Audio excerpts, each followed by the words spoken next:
Reading from Srimad Bhagavatam, 3rd Canto, Chapter 31st, Text 17. Narayanam namaskritya naram chaiva narottamam devim saraswatim vyasam tato jayamudiraye nasta prayesha vadreshu nityam bhagavata sevaya bhagavati uttamaśloke bhaktir bhavati naistiki om namo bhagavate vasudevaya Om Namo Bhagavate Vasudevaya Om Namo Bhagavate Vasudevaya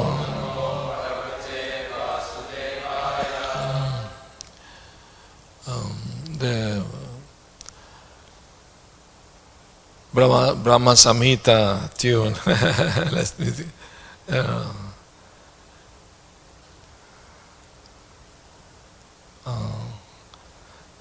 Dehy anya-deha-vivare jaṭharāgnināsṛg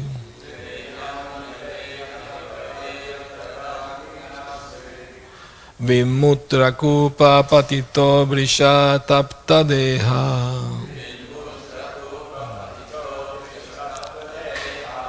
icchann vivasitum gaṇayan sva-māsān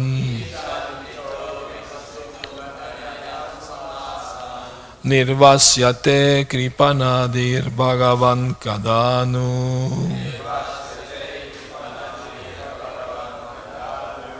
dehy anya-deha-vivare jaṭharāgnināsṛg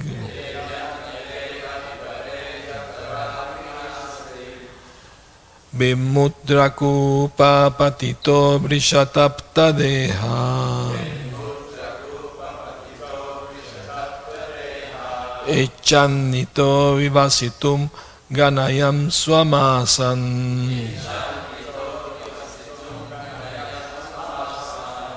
nirvāsyate kṛpaṇa-dhīr bhagavan kadā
Ladies,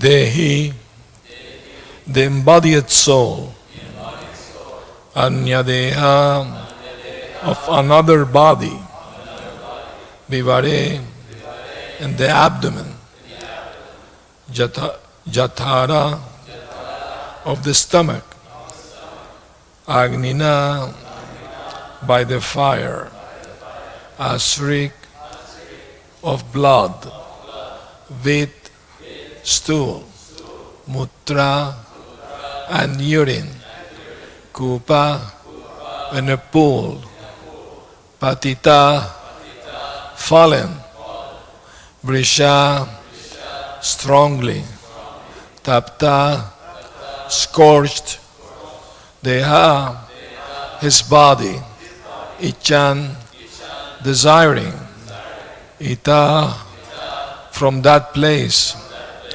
vivasitum to get out, gaṇayan counting, sva-māsān his months, nirvāsyate will be released, kṛpaṇa-dhīr person of miserly intelligence, bhagavan, O Lord, kadā, when, no, indeed. Falling into a pool of blood, stool and urine within the abdomen of his mother, his own body scorched by the mother's gastric fire, the embodied soul, anxious to get out, counts his months and prays, O my Lord, when shall I, a wretched soul, be released from this confinement? Purport. The precarious condition of the living entity within the womb of his mother is described here. On one side of where the child is floating in the heat of gastric fire, and on the other side are urine, stool, blood, and discharges. After 7 months, the child who has regained his consciousness feels the horrible condition of his existence and prays to the Lord. Counting the months until his release, he becomes greatly anxious to get out of the confinement.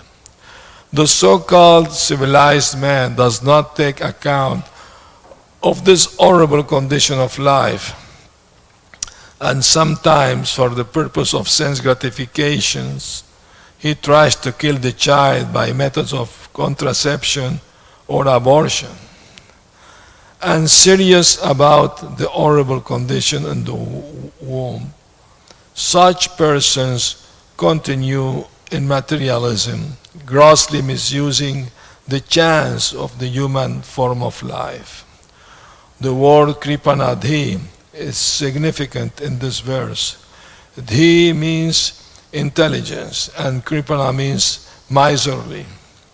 Conditional life is for persons who are of miserly intelligence or who do not properly utilize their intelligence. In the human form of life, the intelligence is developed, and one has to utilize that developed intelligence to get out of the cycle of birth and death. One who does not do so is a miser, just like a person who has immense wealth but does not utilize it, keeping it simply to see. A person who does not actually utilize his human intelligence to get out of the clutches of Maya, the cycle of birth and death, is accepted as miserly.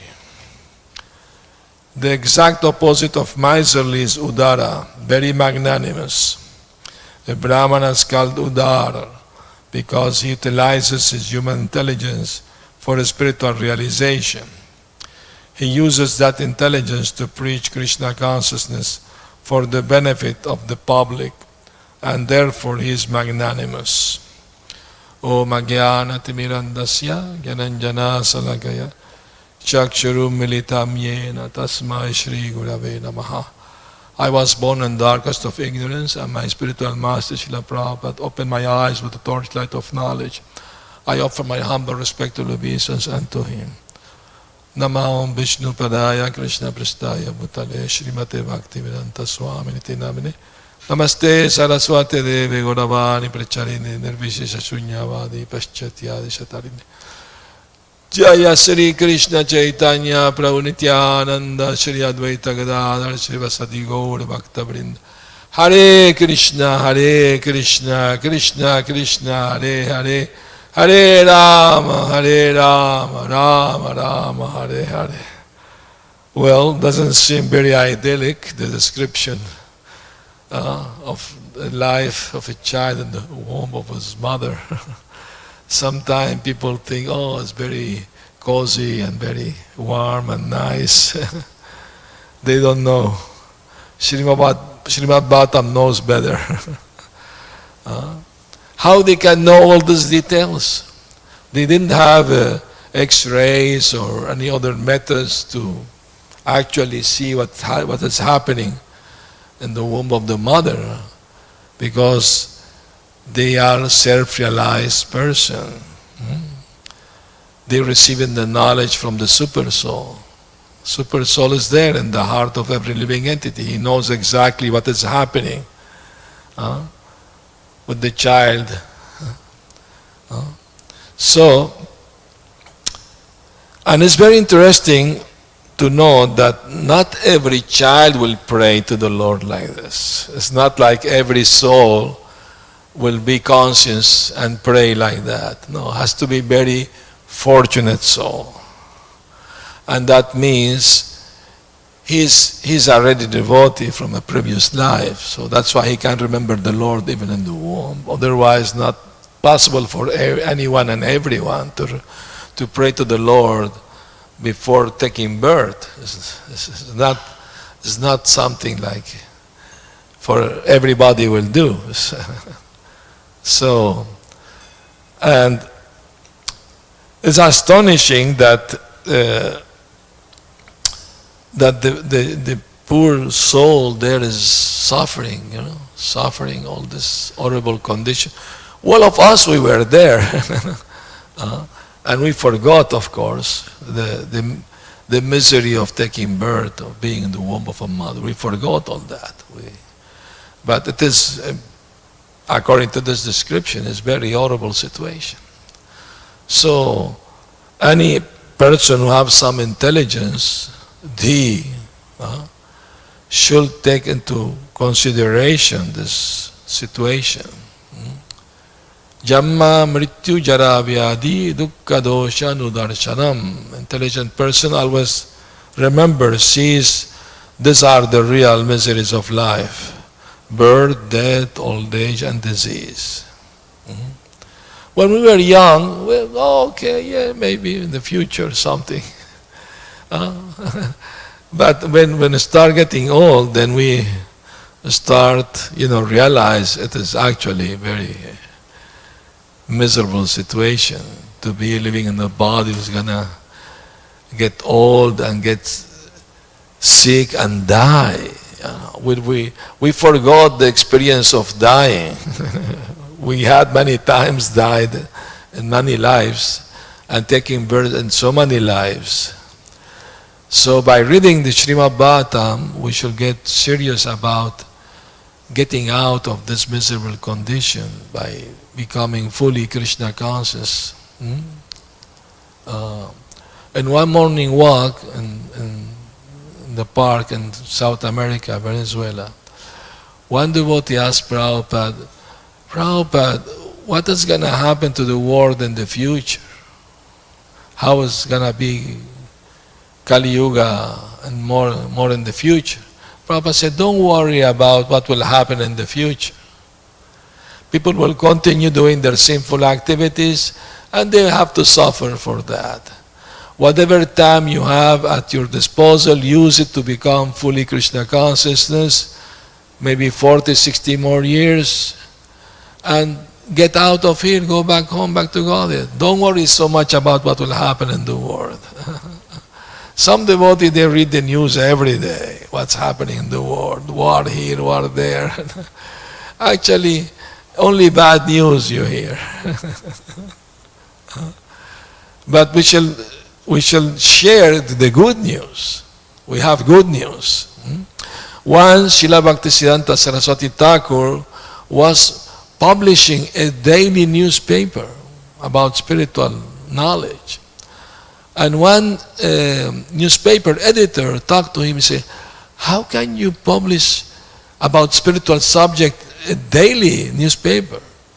And Srila Bhaktisiddhanta said, there are so many newspapers here in Calcutta for news about the material world. The material world is the quarter part, and the three-quarter part is the spiritual world. There are more news from there than from here.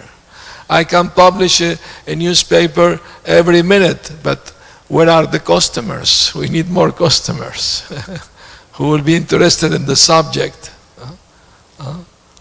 So the kṛpaṇa is the miserly person. He's miser with himself. Very good example Prabhupada gives here. Somebody may have a lot of money in the bank, but never use it. It's like not having it. He will leave it for his children to enjoy. He worked very hard to get all this money, but he kept it saving in the bank, a lot of money. Prabhupada told the story, one devotee going on Sankirtan, and he was distributing BTGs, and he offered the magazine to a very rich man, a millionaire. He rejected. No, take it, just give whatever you like. No, I'm not interested. And that man get very old, very sick, had to spend thousands of dollars in the hospital, in the clinic, whatever, and he died. Prabhupada gave the real life story he heard about in India. One very rich man, he was in his deathbed, and he was praying to his doctor, I have so many plans, unfulfilled plans. Please give me 4 more years to fulfill them. Then I will give you half of my wealth. And wasn't in the doctor's hand to do that. He died after 4 minutes. He didn't take anything with him. Only his karma can take with him. Have you heard the story of, what is his name, the conqueror? Alexander the Great, yes. He was on his deathbed, and he told people how he wanted to be buried. He told them, I want the best doctor to carry my coffin. And my coffin should be without cover. My hand should be outside the coffin. And on the way to the grave, you should spread all the jewelry, all the gold, everything I win in my conquest. They were surprised why he's asking such a thing. But his minister said, I can understand his mind. By telling that the best doctor should carry his coffin means no matter how good doctors you may have, you have to die anyway. And hands outside the coffin means I'm taking nothing with me. And all the jewelry and all the wealth, the gold on the way, I'm leaving everything behind. I'm not taking anything with me. He's an intelligent person. He knows something. Everything is temporary in this world. Prabhupada tells a story about Alexander the Great, that once they caught a thief in his camp stealing. So they brought it to him, and at that time, for such criminal activity of stealing, they chop off the hand. But the thief said, can I say something in my defense? Yeah, what do you have to say? Was you not stealing? No, I don't deny. I was caught red-handed. I can't. Yes, that's true, I was stealing. But you are my big brother. You also steal and conquer and plunder in a big scale. Big cities, big empires. I'm a small little brother. I'm also a thief. You are also a big thief.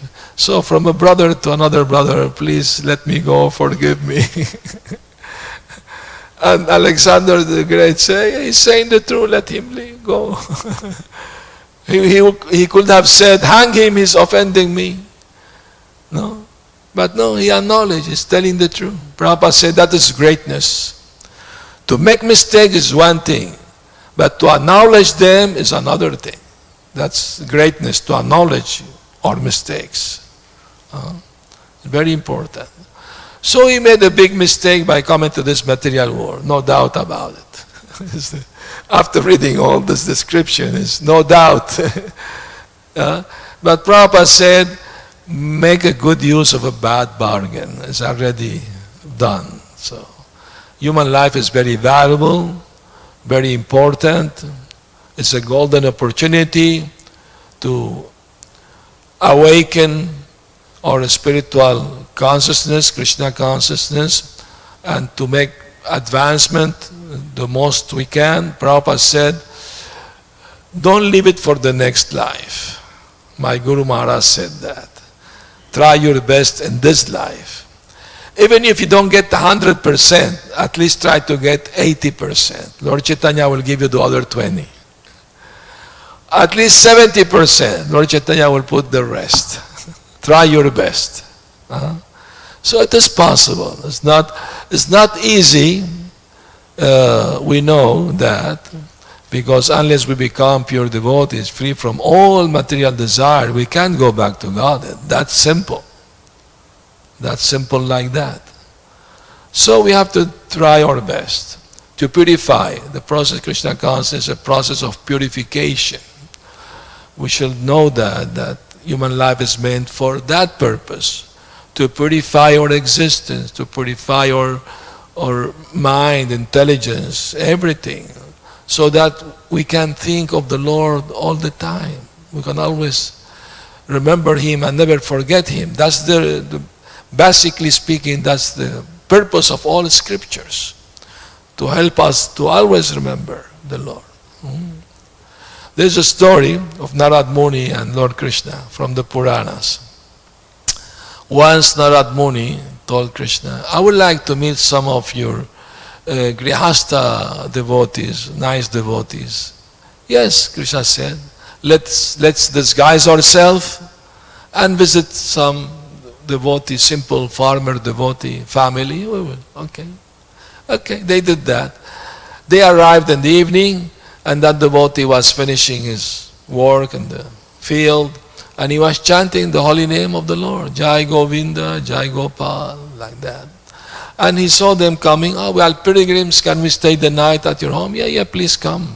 You're Atiti, sent by God, Oh, and they were very poor family. They didn't have much. Every day, whatever they can get, they eat for the day. Next day, they have to get. They don't have stocks of food in their home, day by day. So, will you like to have dinner? Yeah, the Narad Muni said, yes, of course, we're hungry.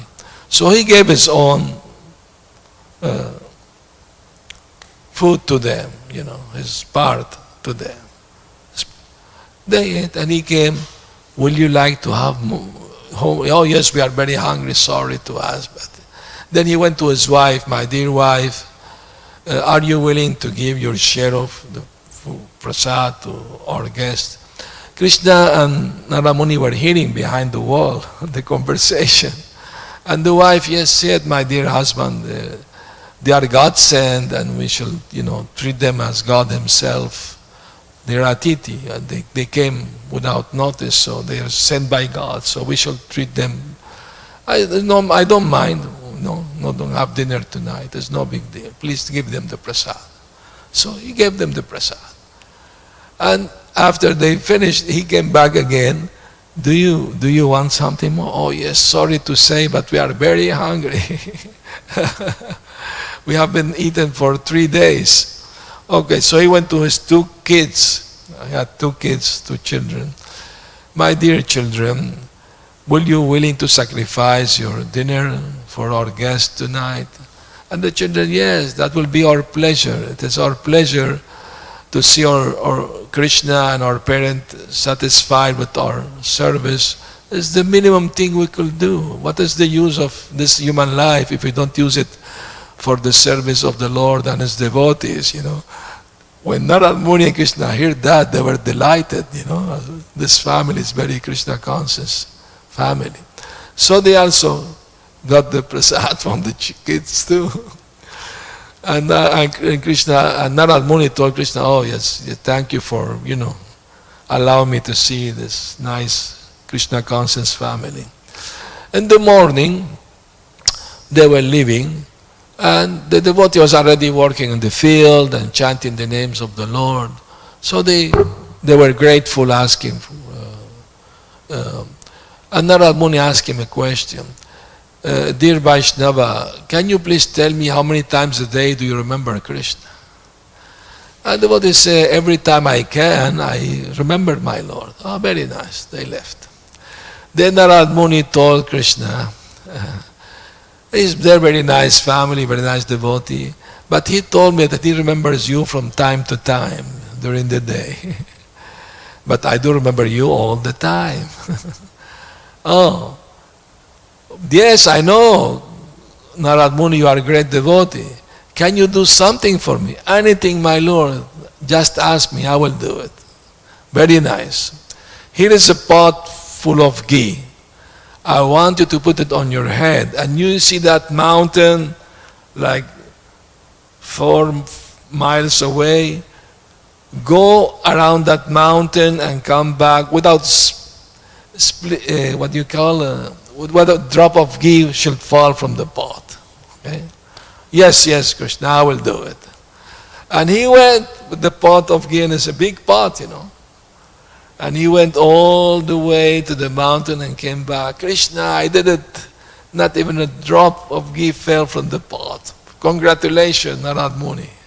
How many times do you remember me while doing this? Not even once. I was so concerned that nothing will fall from the pot. And Krishna says, see, my devotee, although is engaged in so many activities for the family, still remember me from time to time. You could not remember even once. So better appreciate more, He said, thank you, Krishna, for the lesson in humility. That's very important, We should never be proud. Krishna doesn't like to see his devotees proud. Remember the story of Hanuman helping building the bridge. And there was a squirrel.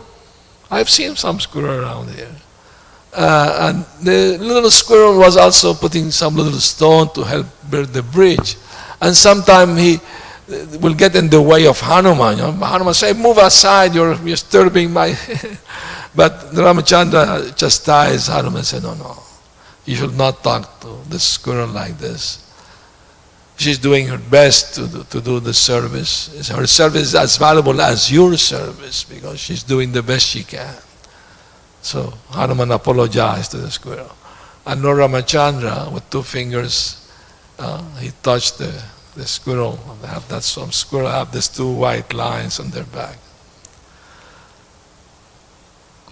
So we can understand from this pastimes that Krishna, he loves all his devotees. He appreciates all the service, no matter how small it is. Prabhupada said, more important than the service itself is the attitude, the mentality through which we offer the service to the Lord. That's what Krishna takes into consideration. There is a story in the Puranas, very, very showing this importance of mental attitude. 2 brothers, they were Vaishnavas, devotees, they went to Mathura to celebrate Janmashtami there. Well, they came from far away, and when they arrived in the town and they were walking toward the temple, Keshava Mandir, that's a very ancient temple of Krishna there, suddenly hailstorm and rain and suddenly started. So one of them ran toward the temple and the other one ran toward the house to take shelter in the house. The door was open, so he entered there. Unknowingly to him, that was a prostitute house. And the other brother ran to the temple, and he was all wet, but he reached the temple. So the brother who wasn't with the prostitute, he was lamenting, "Oh, I'm so unfortunate. I didn't know where I was getting into here. And the rain is very strong, it's hailstorm, I can't get out. But my brother, surely he's doing abhishek to Lord Krishna. He must be feeling spiritual happiness, doing the service, and I'm wretched here, in this horrible situation." But the other brother who was doing the abhishek to Lord Krishna, he was thinking, "Oh, my brother must be enjoying beautiful girls and nice wine and nice dancing and music. And I'm here doing this, abhishek, but he's enjoying much more." So see the mentality. Apparently one is doing better than the other, but the mentality is the important thing, So the story goes on that the brother who was doing the abhishek, he died. So, and he was caught in that type of mentality. So he went to Yamaraj. And Yamaraj told the other brother that this is the situation. Your brother is going to hell because of his mentality. Are you willing to help him? Yes, I want to give him all my spiritual pious activities so he will be saved from hell. Are you willing to do that? You may go to hell yourself if you are bereft of all your spiritual assets. He said, "Yeah, I don't mind. If my brother, he's released from hell, if he gets liberation, I will be happy even in hell." So the brother got released and he went to Vaikuntha. And then Yamaraj told the other brother, said, that act in itself of giving all your spiritual, assets, all your pious spiritual activities to him, that in itself is a great pious activity. So you are also going to Vaikuntha. So that's a very important lesson. We hear about the gopis, they loved Krishna so much. And he wanted to show the world how much they loved him. So when Narad Muni went to visit Krishna in Dwarka, he saw him with his hand on his head, like worried about something. And Narad Muni asked, "My dear Lord, is there anything bothering you? Can I be of some service to you?" Yes, I have a headache." Of course, Krishna can't have a headache. He doesn't have a material body like us. But Narad Muni understood he wanted to teach us something. So he followed. "Yes, my Lord, what can I do to ease your headache, to relieve you?" And Krishna said smilingly, "If you bring me the dust of the feet of my devotees and I smear it in my forehead, that's the only thing that can give me relief." So he went to the Dwarkavasis.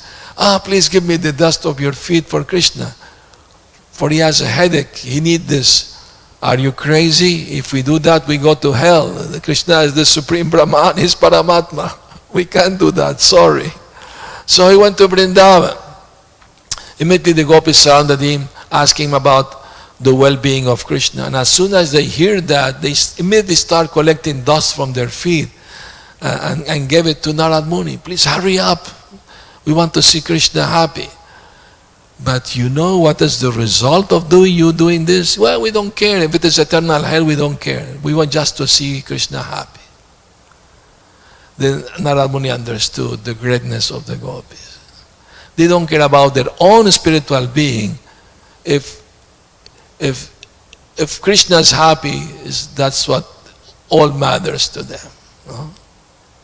So this is a great teaching, very important.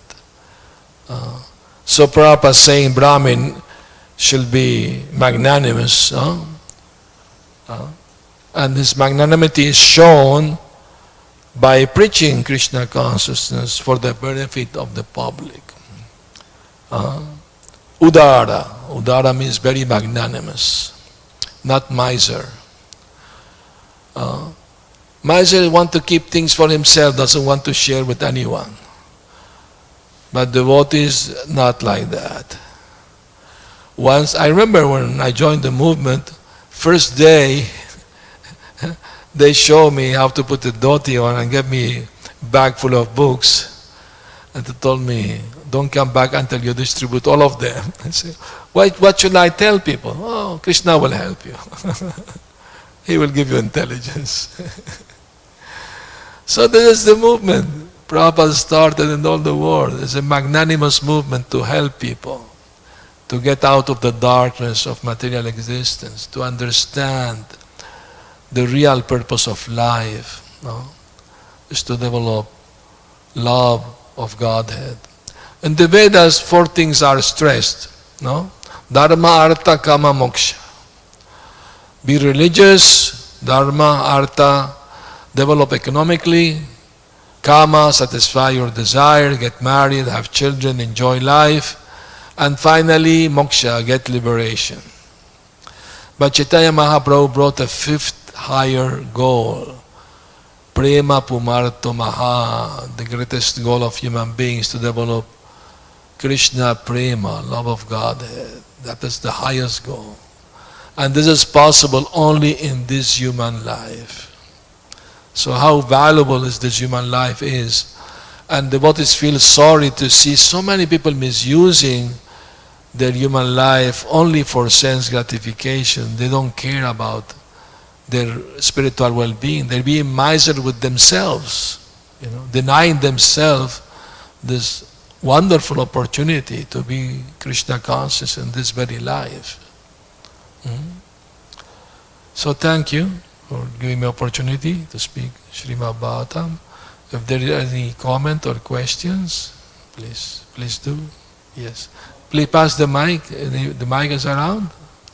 We want devotees who are listening, they can also.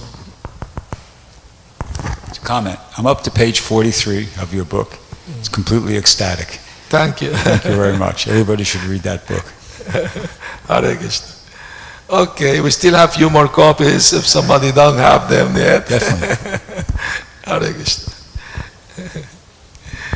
Just a interesting, this description of the womb. Yes. Initially, when I was hearing this, I was thinking, well, this doesn't match up. I mean, we have pretty good evidence that in the womb there's a sac, a fluid, and so the child is within the amniotic fluid. Yeah.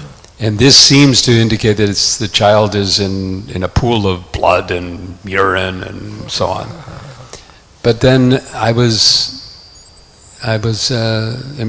taken by Srila Prabhupada's comment that I think it clarifies this, because yes, that amniotic sac may be there, but right next to it is all of this, the functions of the lower region. Yes. So that seems to be, at least that's the way I was able to understand it, that although the child is perhaps protected in that one sac, but it's in the midst of all of this nasty stuff. Is that how you understood this? Yes. All this happened when the child awake when he reached 7 months in the womb.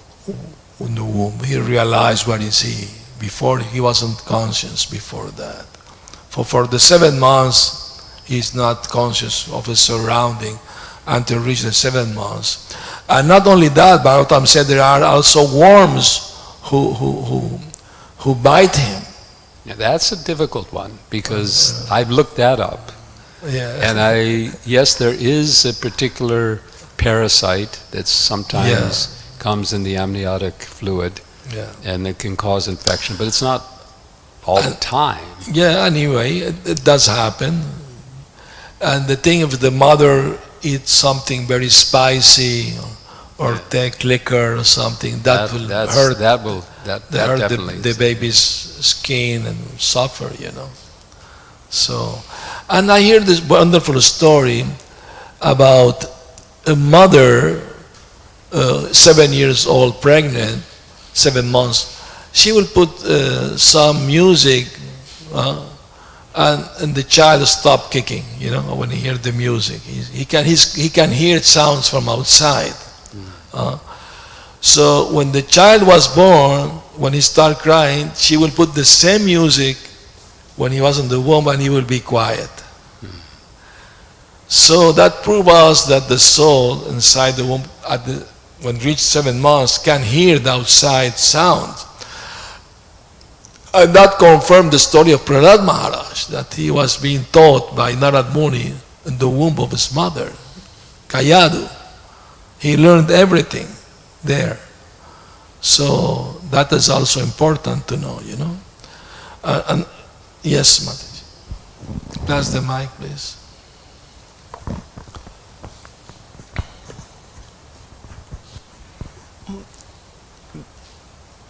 I was pregnant in the 90s, and there was this, the psychologist would say, take the soul, take your mentality back to the womb, and then you'll feel comfort. That was a psychological therapy. Yeah. And there was also the idea of women giving birth in a pool with dolphins. It was all very romantic. But I was having some trouble with my pregnancy, so I went to get an ultrasound, and I saw my daughter for the first time. She was 3 months, and she was thrashing, literally thrashing her arms and legs all over the place. And I said to the doctor, "Oh, is this something? No, is this something bad? Because I thought, she was in danger or something." She said, "No, they all do that." So this kind of they're definitely uncomfortable, and I remember feeling very sad after that. Definitely, it's not comfortable place to be. Your head is all bending down, and it's not like she was in a swimming competition, just trying to survive. Yeah. It's a horrible situation. And Prabhupada is saying here, some people, although they kill the child, before being born.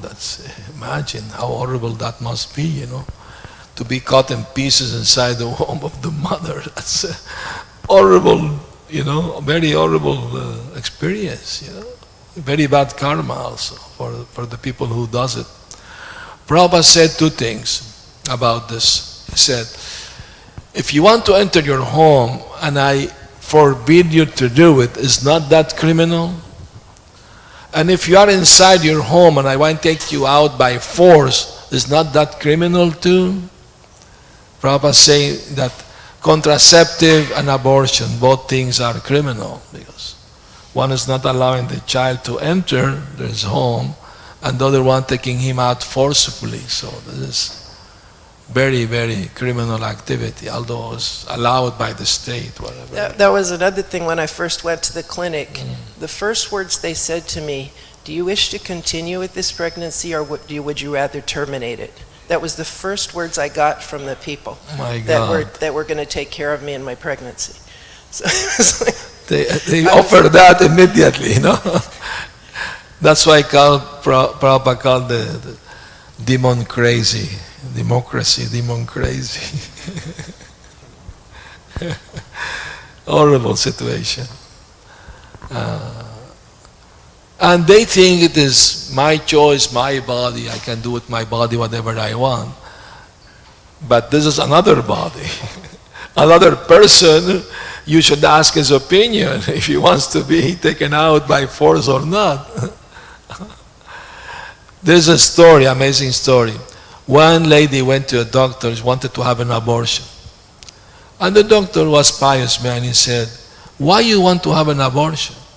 "Well, because I don't have enough money and this and that. I already have another child, How old is your child?" "Oh, it's 1 year old. And I can't have 2, I can't maintain 2. I have a difficult financial situation." Doctor said, "Then, since the other already born, kill the other one and let this one be born." A simple solution. So, "No, how can I kill my child?" "You want to kill the one who's not born yet." So she realized that this is her mistake, okay, sometimes people need a little shaking, There's a story of one sage in Vedic times. two women were fighting because they were saying, this child is mine. And the other was saying, no, this child is mine. So they went to the king. How they can know whose child is? So they did that. The king said, okay, I'm going to make a line, and each lady from each side, you grab the feet and you grab the arms, and you pull. Whoever can pull him to the side, the child is yours. So they were pulling, and the child started crying. Then one of them let the child go. The other woman was happy. Oh, I win, this is my child. The king said, no, the child is hers, because she could not tolerate the child suffering. She is the real mother. Give her back to her. Give the child back to her. So this psychology is very important, psychology, in Krishna consciousness. All right. Thank you. Any last comment or question? Okay. Jai Srila Prabhupada ki jai. Gaura Premanande. Hari Hari Bol. So I believe Maharaj is leaving today. Yes, this evening. Thank you for your opportunity to be of some humble service. Hare Krishna.